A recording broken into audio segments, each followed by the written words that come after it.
لكن لحد امتى هنتعامل مع المشاهد على انه رضيع، او حتى التضليل عليه بافلام يعني لا تمس الواقع المصري ومعتمده على ايقاع اوروبي جاف، يعني بضان من الاخر. والله هنعمل ايه؟ طيب هنعمل ايه؟ مساء الخير يا جماعه. في الفيديو ده انا هتكلم فيه عن الافلام القصيره كمخرج عمل افلام قصيره، وهتكلم عن قد ايه هي مهمه وقد ايه هي باب كبير جدا لصناع السينما عموما في العالم كله ان هم يعملوا افلام. يعني حتى لما السينما بدات كانت الافلام القصيره هي البدايه، بس زمان كانت الافلام القصيره عباره عن توثيق حرفي، يعني كانك بتعمل فيلم تسجيلي كده، بس هو مفيهوش دراما ومفيهوش حاجه فيها حدوته معينه. هو الحدوته كلها ان العمال ماشيين من مصنع، او فيلم وصول القطار للمحطه. وكان في افلام برضو زي بدات بعد كده ان هي تبقى تغير في المفهوم بتاع الوثائقيات ده. كان جورج ميليه هو مخرج عمل فيلم اسمه رحله الى القمر. فيلم رحله الى القمر ده اتعمل قبل ما يطلعوا الامريكان القمر بالفعل، يعني الفيلم ده هو سابقه. طب انا ليه بحكي بقى حدوته السينما بدات ازاي وكده؟ من خلال حدوته رحله الى القمر وظهور المؤثرات البصريه والدراما في السينما، الدول والسلطات العالميه بدات ان هي تفهم السينما وتستخدمها كوسيله للتاثير. السينما هي الفن السابع، يعني هو فورمات بيوصل حاجات كتير قوي، فورمات بيخاطب الناس كلها، بيتواصل مع الناس كلها. السينما دلوقتي في مصر، وكلامي كمان عن الافلام الطويله، هدفها ان هي ما تزعلش حد. ده التوجه بناء على مبرر ان البلد مش مستحمله اكتر من كده زعل. يا عم ابسط الناس عايزه تتبسط ومخنوقه، تيجي انت تعكنن عليهم؟ انما تقول الناس مخنوقه ليه او تفكر حتى تسال، فده مش مسموح ليك بيه. وحتى لو مسموح ليك فمش هتبقى زي الافلام اللي هدفها انها تسلي وبس ومش هتتشاف. لان السينما لما بدات في الاول غير لما اتطورت، غير لما اتغيرت، غير لما بقى فيه استغلال منها ان هي تجيب عائد مادي يعني، وتجيب فلوس وكده وتبقى صناعه وسوق. بقى في دايما سيطره من المؤسسات على السينما، ومش دايما يعني يعني في افلام عظيمه نزلت وافلام جميله جدا وافلام هايله. يعني السينما المصريه بجد، يعني انت نادرا لما بتلاقي حاجه زي منفذ لخروج السيد رامبو ده، نادرا لما بتلاقي حاجه زي اخر ايام المدينه، نادرا اما بتلاقي الافلام دي. يعني مثلا في خطوه برضو عشان ما بقاش فيلم مثلا ان شاء الله الدنيا تتهد. الفيلم ده جميل جدا بتاع المخرج كريم شعبان، عجبني جدا جدا جدا لما نزل وهو بيتكلم زي الفن، يعني هو تجاره للعواطف. يعني هو الفيلم اتناقش الفكره دي جدا جدا، والحدوته جميله. انا ما توقعتش النهايه. يا جماعه انا مش عارف انا قلت كده ازاي، يعني ازاي اقول ان الفن تجاره للعواطف؟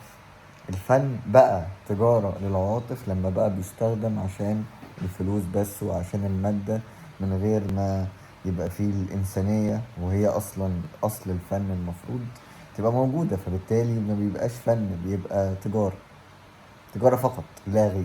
انت محتاج برضو، يعني هو سلمى ابو ضيف كممثله، هي ممثله بتنزل في السوق تشتغل وليها دور، يعني بعيدا عن اي شيء، يعني بعيدا عن الفيلم حلو، ولكن وجود يعني نجوم بشكل او باخر، ولو في نجوم اكبر كمان بيفرق جدا، بيفرق. يعني سيبك مني او منك لو انت مش فارق لك، بس بيفرق للناس عموما. لا، الناس لما بتشوف حاجه زي كده بتتشجع انها تشوف.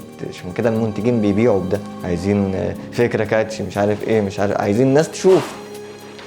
يا جدعان احنا البي او في بتاعنا اتبهدل خالص. على نطاق بقى الافلام القصيره اللي معروفه عندنا عالميا زي 16 وما بعد وضع حجر الاساس للكيلو مش فاكر كام، هي العكس تماما من الافلام اللي غرضها التسليه. بتشوف في الافلام دي ناس بتتكلم بلغه مصريه، لكن الافلام بعيده كل البعد عن الواقع المصري، وبتعتمد على التجريد والرمزيات المبهمه اللي مش مفهومه. والله البي او في بتاعنا بقى عباره عن يعني اختيارين: يا اما هتشوف فيلم عامل فيها ارتستيك وان هو فيلم كده فاهم، تحس كده اللي هو ان انت تشوف فيلم فرنسي نمساوي بلجيكاوي، يا اما هتشوف فيلم هو عايز يعمل فيلم يجيب له شويه فلوس وخلاص، حدوته يتبسط. يا عم انت عايز تضايق الناس ليه؟ خلي الناس تتبسط، اللي من غير روح او حتى متعه فنيه او اصاله. وانا هنا بقول رايي الشخصي، وكل واحد يعني حر وذوقه في الافلام اللي بيحبها او بيشوف مدى مصداقيتها. لا والاكتر من كده بقى في الافلام القصيره، موضوع جاي في قالب فني، بس في نفس الوقت انت تخش جوه الموضوع وتفهم، تلاقي ان لا، ده في حاجات كتير قوي معموله مش غرضها بس الفيلم ده على قد ما هو العائد اللي هيجي من الفيلم ده.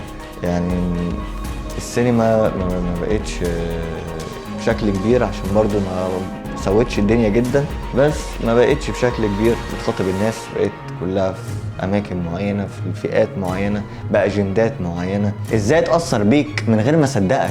ما هو ازاي اصدقك؟ ازاي اصدق ان ده فيلم مصري صادق بالفعل وانا مش شايف ان هو ليه علاقه بيا وبالواقع وبالناس اللي حواليا اللي عايشه حواليا. عمر كمان ما كانت الافلام اللي هدفها بس ابساط الناس بتاثر على مدى بعيد، هي اللي بتاثر بس على مدى قريب، حتى لو هتسكنك كانك يعني اللي هو قشطه يا عم اتبسط ومش عارف ايه واكشن وضرب نار وبص هجيب لك نجم وستار مع وفي الاخر يعني قبل ما يموت بلحظه ينقذ حبيبته ومش عارف ايه. يعني السيناريو ده اجنده في حد ذاته، السيناريو اللي انت حتى لو الفيلم ده فيلم ذاتي والسيناريو ده انت الوحيد اللي كاتبه مثلا، محدش او سيناريو عادي يعني انت كتبته بس مش اجنده. ولكن الاجنده في ايه بقى؟ في ان انت ملتزم برولز معينه. بعدين لا، المشكلة لسه موجودة. السينما دورها انها تعرض المشاكل، مش دورها ان هي تحل، ولا دورها ان هي تبقى تسلي وبس. الفكرة في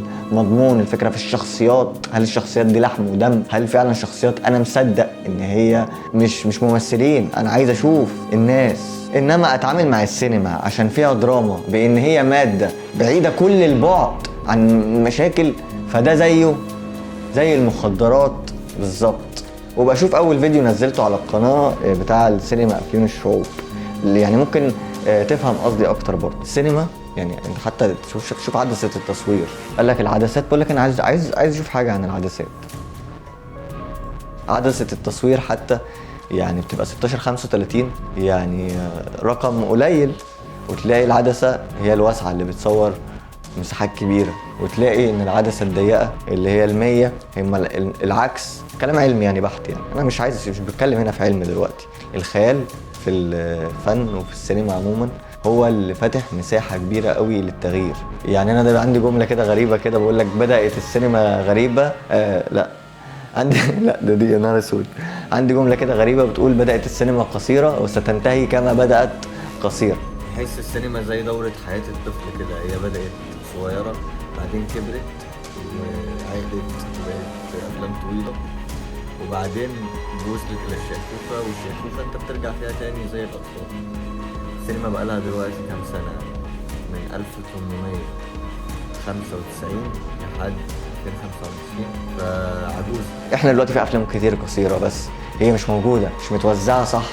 هي متوزعه بس في المهرجانات عالميه محليه اقليميه، بس مش موجوده للناس. فعشان تبقى دي صناعه وتبقى موجوده اكتر، ويمكن كمان تتعرض في السينمات بجانب افلام طويله، لازم يبقى ليها وجود. هي محتاجه ان هي تبقى للجمهور العام اكتر. تبقى للجمهور العام ازاي بقى؟ يبقى يعني انا بشوف ان في ناس مثلا بتتعامل مع اليوتيوب على انه منصه ما بينزلش عليها افلام وبتنزلها على فيميو. طب فيميو ليه جمهور معين، يعني فيميو اصلا هما يعني ايه المشكله لما يبقى عندك فيميو ويبقى عندك يوتيوب مثلا؟ فيميو هو منصه موجوده للناس الصناع والنقاد والكلام ده كله، ولكن انت عايز تعرض للعام.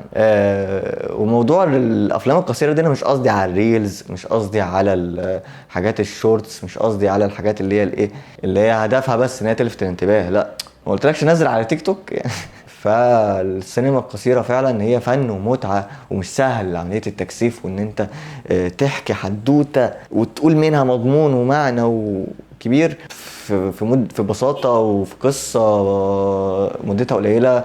لا، الموضوع مش سهل خالص. يعني انت بتحكي ازاي بالديكور، تحكي ازاي بالتصوير، بالكادرات، بالديكوباج، تحكي ازاي بالالوان، تحكي ازاي بحركه الكاميرا، تحكي ازاي بالممثل، ده اهم شيء طبعا. شكرا انتوا اتفرجتوا، وما تنسوش تعملوا لايك وسبسكرايب وشير، وقولوا لي رايكم في الافلام القصيره عموما، وايه نوع الافلام بالظبط اللي انتوا بتحبوه. باي باي. يا اما هتشوف فيلم بوم طخ ومش عارف ايه ويلا يا حبيبي نهايه سعيده في الاخر وكل سنه وانت طيب. فين السينما الحقيقيه؟ فين الافلام؟ فين السينما المصريه؟ السينما المصريه فين؟